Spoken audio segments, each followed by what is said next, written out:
that my ancestors gave. I am the dream and the hope of the slave. I rise. I rise. I rise. I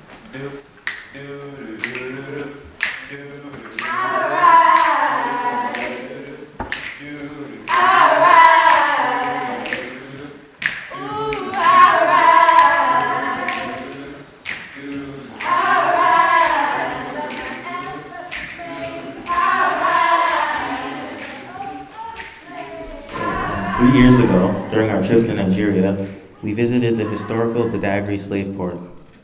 The slave port is known for being the major slave port in West Africa, and is also known as the point of no return.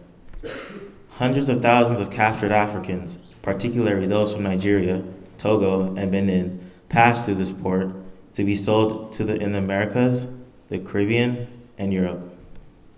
Slaves were auctioned for mere commodities like iron bars, mirrors, cotton, dry gin, whiskey, cannons, gunpowder, guns, and other assorted spirits.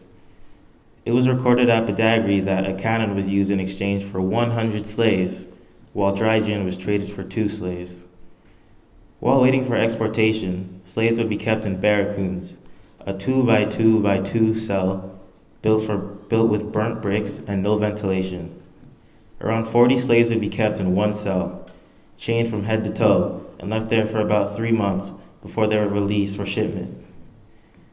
In the special Brazilian barracoon, slaves that would be sold to Brazil were branded using a hot iron with the slave owner's name on their backs before being transported. About 18 million people were sold from this market for the 400 years slavery lasted. Once the slaves were ready for shipment, they had to leave the mainland and travel across the water to Berufu Island, the place where ships would be awaiting their cargo. Once on Berufu Island, they would walk half a mile in their chains to the beach.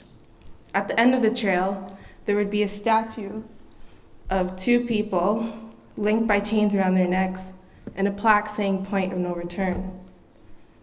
It was known as the Point of No Return because of a special well that was situated on the trail. Inside this well, the African middlemen, in collaboration with the European merchants, prepared a charm to be put inside the water. And once the slaves were forced to drink from it, it was said it made the slaves lose the memories of their homeland, become less aggressive, and finally become submissive to the instructions of the European merchants. They were then forced to recite an incantation called the recitation by the sold slaves. It was in the native language, but translated it read, "I am leaving this land. My spirit leave with me. I shall not come back now. My shackles do not break. It is the shackles that holds the ships down. My ancestors bear me witness. I shall not return. This land shall depart. My soul do not revolt. My spirit go along with me. I depart to that land unknown. I shall not return." Visiting Badagry was a true experience for us. To walk on the very ground where so many slaves that once passed through. It completely changed our perception about the infamous era in the history of the slave trade. What if I am a black woman? Is it a sin? Pray for me, and pray for you too. If you don't like women of color, because we are midnight black, chestnut brown, honey bronze, chocolate covered, cocoa dipped, big lipped, big breasted, and beautiful, all at the same time. What if I am a black woman?